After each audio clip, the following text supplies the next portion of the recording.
The wine hit me hard, racing through my veins like fire in my bloodstream, while I watched Edward Blackwood's words crawl out of his mouth as if the whole world had slowed down. My nails pressed so deep into my palms they left little half-moons, and the room around me seemed to twist out of focus. Still, his voice cut through, at once muffled like background noise and sharp enough to slice me open.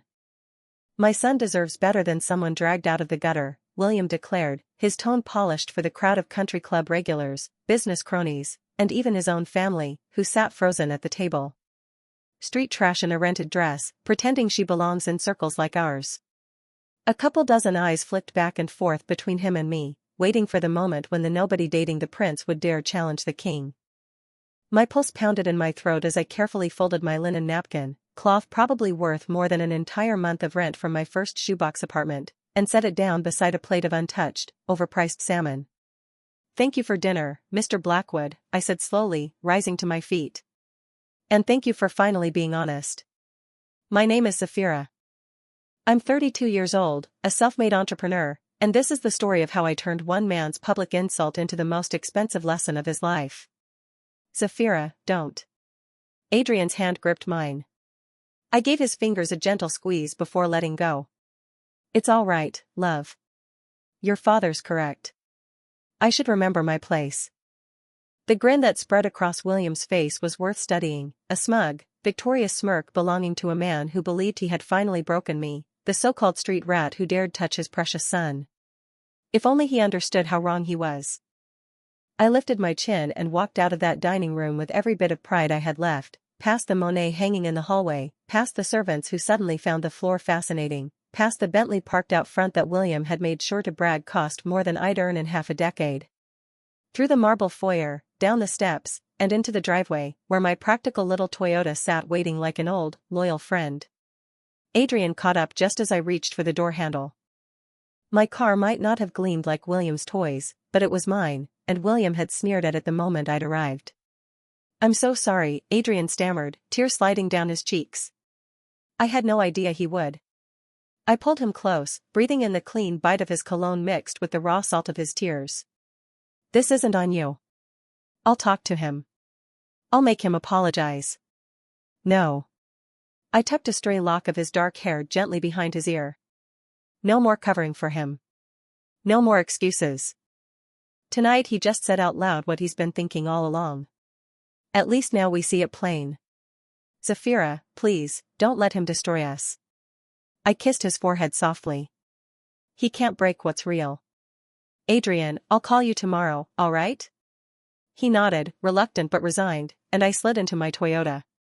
I drove away from the Harrington estate, watching in the rearview mirror as the mansion shrank into the distance, its lights glittering like stars I was never supposed to touch. Before I even hit the main road, my phone buzzed. I didn't need to check to know it was Adrian's mother, Helen, or maybe his sister, Clara, both likely scrambling to patch things up in their own timid ways. They weren't cruel people, just too soft, too frightened of William to ever push back. But I had calls of my own to make. As I merged onto the highway, I used voice dial. "Marisol, I know it's late. Miss Vance, is everything all right?"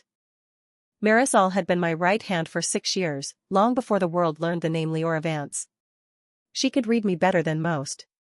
"Cancel the Harrington Industries merger." There was a pause. "Ma'am, the signing is set for Monday. Due diligence finished. Financing already approved." "I know. End it. The termination fees alone will be." "I don't care about the fees. Draft the notice tonight. Tell their lawyers it's because of irreconcilable differences in corporate culture and vision." Sapphira, Marisol dropped the formal address, something she only ever did when she thought I was about to make a mistake. "That's a $2 billion deal. What on earth happened at dinner?" "He called me garbage, Mari. In front of everyone.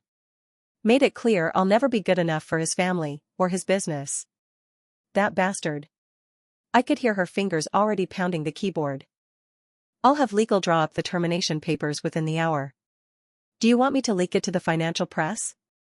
"Not yet. Let him wake up to the official notice first. We'll feed the media tomorrow by noon." "With pleasure. Anything else?" I thought for a moment. "Yes. Schedule a meeting with Whitmore Group for Monday. If Harrington won't sell, maybe his fiercest competitor will. You're going to buy out his rival? Why not? Trash has to stick together. I ended the call and drove the rest of the way home in silence, the city lights rushing past as a reminder of just how far I'd come from the kid who once slept in shelters and survived on free lunch trays. Edward Blackwood thought he had me all figured out. He knew I'd grown up poor.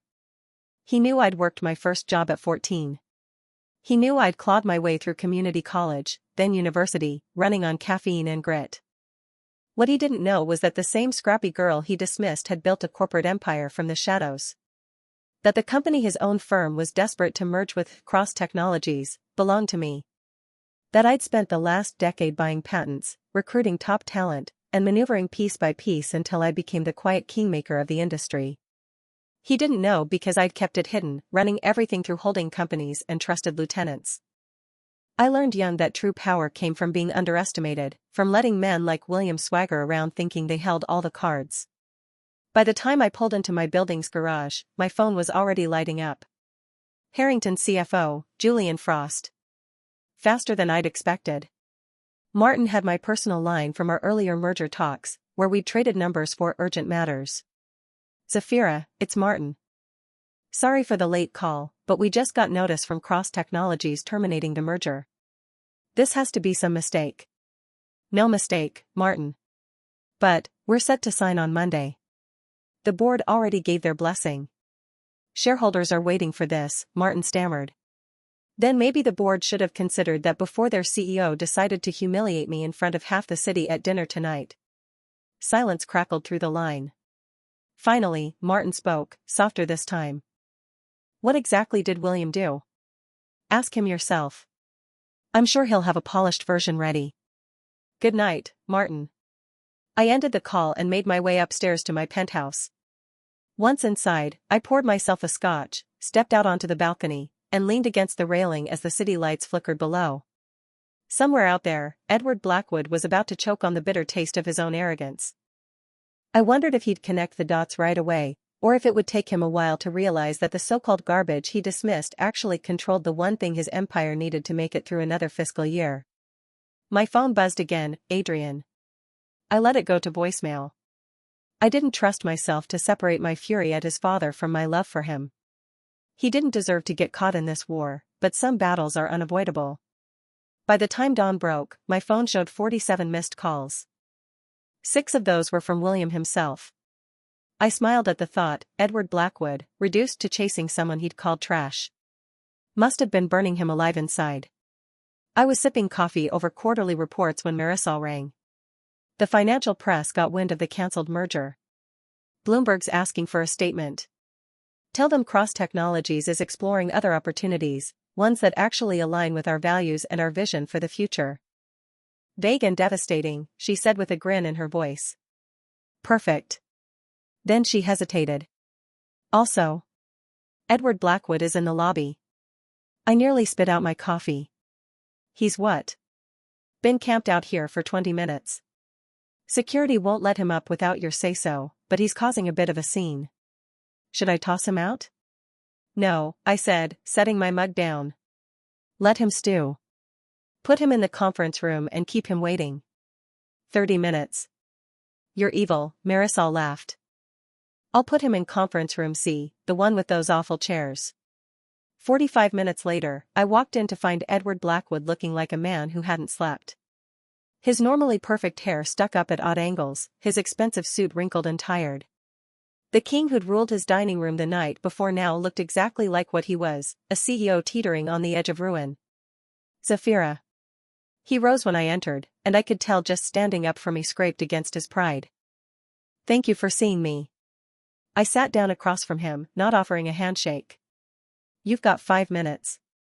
He swallowed hard. I apologize for last night. My words were inappropriate.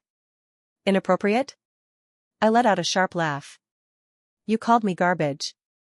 In your own home. At your own table. Surrounded by your friends, your colleagues, your family. That's more than inappropriate. That's deliberate. I was drunk, he muttered. No. I cut him off. You were honest. Drunk lips don't lie, they just say what's been sitting in the back of the mind all along. You thought I was beneath you from the first moment Adrian brought me around. Last night, you just stopped pretending. His jaw flexed, and even in his desperation, the disdain still leaked through. What do you want? Another apology? A press release? I'll issue one. Just, please, the merger needs to go through. You know that as well as I do. Why? I asked flatly. He blinked. What? Why should it go through? Convince me why I'd ever want to do business with someone who has no respect for me. William's face turned red. Because it's business. It's not personal. Everything becomes personal the moment you make it that way. I pushed back my chair and stood. You did your homework on me, didn't you? Dug up the foster homes, the free lunch tickets, the warehouse shifts that paid for my textbooks? He gave a reluctant nod. But you stopped there. You saw where I started and assumed that defined me. You never bothered to see where I ended up, or where I was headed. I walked to the window and motioned toward the sprawling city skyline. Do you know why Cross Technologies thrives, William? Because your products are good. No, I said, turning to face him. Because I remember what it's like to be hungry. Because I remember being dismissed, underestimated, shoved aside. Every decision I make, who we hire, the deals we take, the products we launch, it all comes back to one question. Are we opening doors for people, or are we just protecting privilege? I held his gaze. Your company stands for everything I built mine to fight against, old money clinging to old ideas, guarding the gates so no one without the right pedigree gets in. Tell me, name one person on your board who didn't graduate from an Ivy. One executive who grew up below the poverty line. One manager who had to juggle 3 jobs just to make it through community college. His silence said it all. The merger's finished, William. Not because of what you said about me, but because you revealed who you are. And worse, you revealed exactly what your company represents. This will ruin us, he whispered. Without that deal, Harrington Industries won't last 2 years. Then maybe it's time it didn't. I walked toward the door. Maybe the old guard needs to clear the way for companies that care about potential, not pedigree. Wait. He shot up so fast his chair crashed behind him. What about Adrian? You're about to destroy his father's company, his inheritance. I paused, hand on the door. Adrian doesn't need your inheritance. He's sharp, he's capable, he's creative, he can build something of his own. That's the difference between you and me. You see inheritance as destiny. I see it as a handicap. His voice cracked with desperation. He'll never forgive you. Maybe not, I said quietly. But at least he'll know I stand by my principles. Can you say the same for yourself? I left him there and headed back toward my office. Marisol was waiting with a neat stack of messages and a look that told me she already knew how the meeting had gone. Whitmore Group wants to meet Monday morning, she reported. They're very eager to discuss an acquisition. Good, I said. Make sure William hears about that before lunch. Already arranging for a leak. She smirked. Also, Adrian's waiting for you. He's in your private office. My heart skipped. How long's he been there? About an hour, Marisol said when I asked. I brought him coffee. And tissues. How'd he even know to come here? He called the main line asking for you. When I told him you were tied up in a meeting with his father, he asked if he could wait. Figured you wouldn't mind, given the circumstances. After leaving William stewing in the conference room, I went straight to my office. Adrian was there, curled into my desk chair like he'd been trying to fold himself small. His eyes were swollen, the tears long dried, but when he looked up, I saw both his father's stubbornness and his mother's warmth written in his face. Hi, he said, voice barely above a whisper. Hi, I answered. I heard what you told him. Marisol let me watch the feed from the conference room. I perched on the edge of the desk. And? He got up, closing the space between us until he stood right in front of me. And I realized. I've been a coward. I've let him treat you like that. I've made excuses for him. I kept hoping he'd soften. Adrian, that's not. Let me finish, he said, taking my hands in his. My whole life, I've coasted on his prejudice without challenging it. And last night, watching him, I wasn't ashamed of you. I was ashamed of him. And of me, for never pushing back. My throat tightened. What are you saying? I'm saying, if you'll have me, I want to start over with you. Build something that's ours. No family money. No strings. No pretending we need his blessing. I pulled him into me, holding him tight. Are you sure? He wasn't wrong about one thing, walking away from that inheritance is no small thing. Adrian laughed, and it was the most beautiful, liberating sound I'd heard in days. Leora Vance, you just killed a $2 billion merger because my father disrespected you. I think we'll manage without his money. I love you, I whispered, meaning it harder than I ever had before. I love you too. Even if you did just start a corporate war with my father.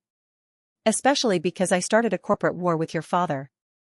Especially because of that, he said, and kissed me. My phone buzzed. Marisol again. I put her on speaker. Ma'am, Edward Blackwood's holding an emergency board meeting. Our sources say the directors are talking about reaching out to you directly, going over his head. Good, I said. Tell them Cross Technologies is open to a merger, but only under new leadership. Make sure they understand the emphasis on new. Adrian's eyes widened. You're planning to push him out of his own company. I'm giving the board a choice, evolve or collapse. What they do with it is on them. He thought about it, then nodded slowly. He won't go quietly. I wouldn't expect him to. This is going to get ugly. Probably. My mom will cry. Definitely.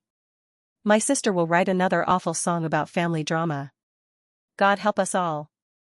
His smile sharpened, dangerous in a way that thrilled me. So, when do we start? I smiled back. How about right now?